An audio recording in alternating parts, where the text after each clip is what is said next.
नमस्कार दोस्तों, आप सभी का स्वागत है आपके अपने YouTube चैनल झारखंड नज़र पर। तो इस वीडियो में नागपुरी व्याकरण का इंट्रोडक्टरी क्लास करने वाले हैं। अगर आपने झारखंड सचिवालय परीक्षा या फिर जेपीएससी की तैयारी कर रहे हैं तो झारखंड सचिवालय परीक्षा में नागपुरी जो भाषा अगर आपने चयनित किया है तो यह वही सब्जेक्ट है फ्रेंड्स जो आपकी मेरिट को बनाने में सबसे ज़्यादा मददगार होगा। तो इस वीडियो में नागपुरी भाषा का सामान्य परिचय देखने वाले हैं, यानी कि इंट्रोडक्टरी क्लास है। और आप सभी का जैसा सपोर्ट रहेगा इस क्लास को आगे बढ़ाया जाएगा। तो आपसे उम्मीद करते हैं कि इस क्लास को ज़्यादा सपोर्ट करेंगे और चैनल को सब्सक्राइब कर लीजिएगा नेक्स्ट वीडियो का अपडेट पाने के लिए। तो इसमें स्टार्ट करते हैं नागपुरी भाषा का सामान्य परिचय। सामान्य परिचय यहाँ पर देख लेते हैं प्रमुख बिंदु के रूप में। तो नागपुरी को सदरी, सादरी, गंवारी, गौली, नागपुरिया सदान के नाम से भी जाना जाता है। तो ऑप्शन में कई तरह से कई एंगल से पूछा जा सकता है कि इनमें से किसका मतलब नागपुरी है। तो इस ऑप्शन को आपको याद रखने हैं। मैं रिपीट कर देता हूँ। सदरी के नाम से जाना जाता है, सादरी, सदरी या फिर सादरी बोल लो आप, गंवारी, गौली, नागपुरिया सदान के नाम से भी जाना जाता है। नेक्स्ट देख लेते हैं। तो नागपुरी भाषा जिस क्षेत्र से है उसका पुराना नाम चुटिया नागपुर था और पहला शताब्दी से 1947 तक नागपुरी झारखंड का आधिकारिक भाषा रह चुका है। नागपुरी को हिंदी की उपभाषा भी माना जाता है और नागपुरी सदानों की मातृभाषा है। कई इतिहासकारों का मानना है कि सदानी शब्द की उत्पत्ति निषद शब्द से हुई है और इस क्षेत्र में नागवंशी राजाओं के शासन के कारण इस भाषा का नाम नागपुरी हुआ है।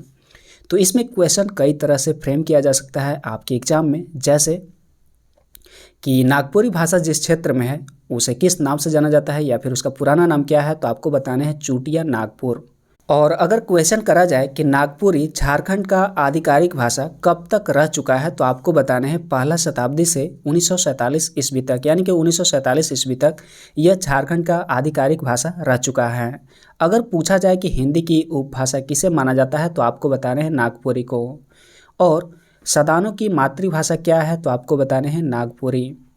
और नागपुरी नाम कैसे पड़ा, तो कई इतिहासकारों के अनुसार सादानी शब्द की उत्पत्ति निषद शब्द से हुई है और इस क्षेत्र में नागवंशी राजाओं के शासन के कारण इस भाषा का नाम नागपुरी हुआ है। तो ये सभी पॉइंट आपके एग्जाम पॉइंट ऑफ व्यू से इम्पॉर्टेंट है।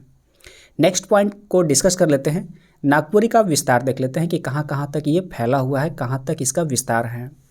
तो नागपुरी झारखंड, उड़ीसा, पश्चिम बंगाल, मध्य प्रदेश, छत्तीसगढ़, असम का चाय बगान की तरफ और अंडमान निकोबार का क्षेत्र की तरफ बोली जाती है और इसका चलन है, यानी कि 1 2 3 4 5 6 7 यानी कि 7 जगह है, यानी कि झारखंड, उड़ीसा, पश्चिम बंगाल, मध्य प्रदेश, छत्तीसगढ़, असम का चाय बगान, अंडमान निकोबार का क्षेत्र में नागपुरी का विस्तार है।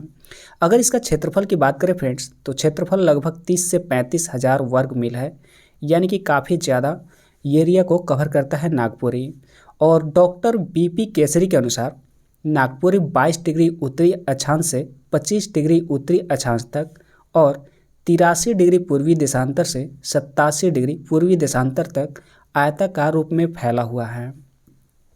नागपुरी का विस्तार डॉक्टर कुमार बासंती के अनुसार देख लेते हैं और इन्होंने जो पुस्तक लिखा है journal of tribal and regional studies volume 1987, इसी के अनुसार इसमें बताया गया है। तो इसमें सेंटर मान लिया गया है छोटा नागपुर और छोटा नागपुर के पूर्व में यानी कि सेंटर, यानी कि नागपुरी का जो सेंटर है इसे छोटा नागपुर यहाँ पर मान लिया जाता है डॉक्टर कुमार बासंती के अनुसार।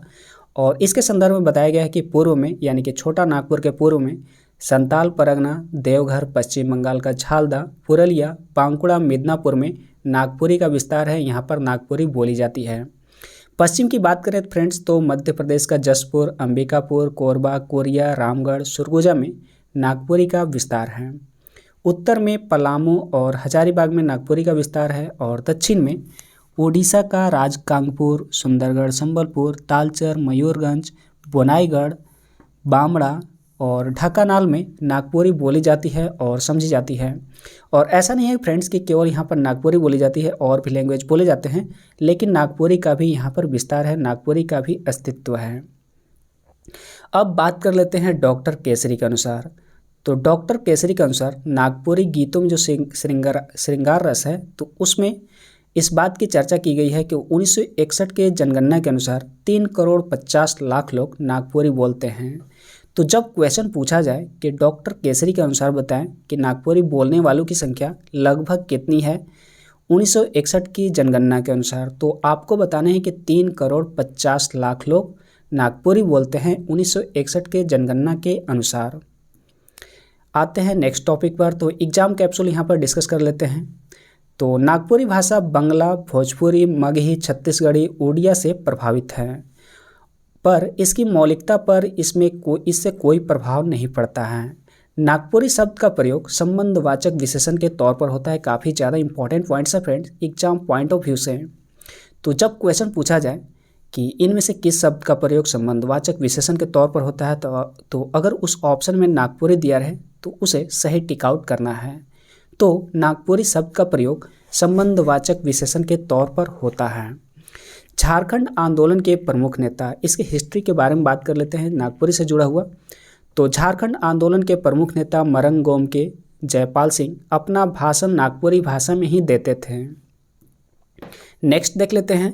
नागपुरी का पहला श्रेष्ठ रचना 1626 ईस्वी में नागवंश का 50वां राजा रघुनाथ नृपति के द्वारा काव्य सुंदरई श्रेष्ठों के रूप में रचा गया। अगर क्वेश्चन करा जाए कि नागपुरी का पहला श्रेष्ठ रचना कब रचा गया था, तो आपको बताने 1626 ईस्वी में, और किसके द्वारा, तो नागवंश का 50वां राजा रघुनाथ नृपति के द्वारा इसे रचा गया था। और नागपुरी भाषा की लिपि देवनागरी है। ये भी काफ़ी ज़्यादा इंपॉर्टेंट पॉइंट है फ्रेंड्स कि नागपुरी भाषा की लिपि देवनागरी है, क्योंकि वन लाइनर में पूछा जा सकता है ऑप्शन में कि नागपुरी भाषा की लिपि बताएं, तो आपको बताने हैं देवनागरी। नागपुरी के गुण, विस्तार और विशेषता की वजह से यह ईसाई मिशनरीज के धर्म प्रचार का माध्यम बन गया था। नेक्स्ट डिस्कस कर लेते हैं। तो नागपुरी का पहला व्याकरण फा ई.एच. व्हिटली द्वारा notes on the Ganwari dialect of Lohardagga Chota Nagpur लिखा गया। तो क्वेश्चन जब पूछा जाए कि नागपुरी का पहला व्याकरण कौन है, तो आपको बताने हैं notes on the Ganwari dialect of Lohardagga Chota Nagpur है, और किसके द्वारा लिखा गया है, तो आपको बताने हैं ई.एच. व्हिटली के द्वारा लिखा गया है। 27 जुलाई 1957 को आकाशवाणी रांची द्वारा झारखंडी भाषा यानी कि नागपुरी में ग्रामीण कार्यक्रम की शुरुआत हुई थी। जब रांची में रेलवे स्टेशन नहीं था, तब आकाशवाणी पटना द्वारा नागपुरी गीत का प्रसारण होता था। चूँकि ये इंट्रोडक्टरी क्लास है फ्रेंड्स, तो नागपुरी की बेसिक इसमें बताने की कोशिश करी गई है। तो उम्मीद करता हूँ कि ये वीडियो आपको पसंद आई होगी। तो वीडियो को लाइक करें एंड चैनल को सब्सक्राइब कर लें नेक्स्ट अपडेट पाने के लिए। तो मिलते हैं नेक्स्ट वीडियो में। Thanks for watching and wish you all the best.